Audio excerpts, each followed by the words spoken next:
My legs wobbled slightly as I followed the therapist down the hospital hallway and into her office. Even though a month had passed after the incident, standing for any length of time quickly tired me out, and walking was so much worse. To be fair, I had been offered a wheelchair, but I had turned it down. It wasn't as if I was too embarrassed or prideful to use the wheelchair, but the thought of being constrained, well, that just wasn't going to happen. Not now. Not again. Not ever. My therapist, Miss Amanda, said the room was private. I wasn't inclined to believe her. There was one of those one-way windows installed on the wall. She said it was only used for other clients, like if there was a parent or guardian that needed to be involved. I don't have any of those, well, at least not anymore. Though tiny, the room wasn't so small that it felt constraining.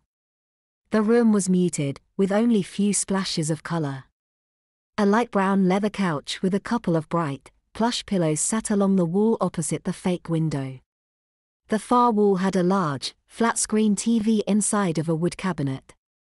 "Annabelle, you can take a seat over there," Amanda said, motioning to the couch with her hand. The therapist took a seat herself in a swivel chair that was next to the far end of the couch. The binder Amanda was carrying remained closed. I wondered what it said about me in it. To be more accurate, I worried about what it said about me. In the first few days after the incident I had talked a lot. Maybe I'd said more than I should have. Probably. But I had thought for once that I would have been believed. I'm still not sure if they do, or if this therapy session is some sort of test or trick to discover what actually took place. I'm sure the transcripts of those initial interviews are in her binder. There's no way they would have let Amanda begin her first day as my therapist without providing her with that information. I tried to remember everything I had told them. It's not as if I hadn't been truthful, but I wasn't certain yet that I wanted to reveal any more than I already had. I fidgeted on the couch, but that was more due to my nerves being uncomfortable, not my bottom. It would, however, be inaccurate to describe the couch itself as comfortable, even if I didn't happen to be uncomfortable sitting on it. There are few benefits to being incontinent, but having what is essentially a portable pillow for your butt is one of them. So, while the cushioning in the couch may have been lacking, the padding in the diaper I had taped on beneath my dress more than made up for it. Amanda opened the binder and began to peruse it silently without saying anything. I didn't get it.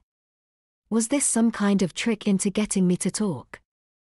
All I knew about therapists was from what I'd seen on TV, which is to say, I didn't know much. Well, fine. Staying silent was my modus operandi, so why should I give a sh? A few minutes passed before Amanda looked up from the binder to talk to me. "Do you understand why we are having this conversation?" Amanda asked.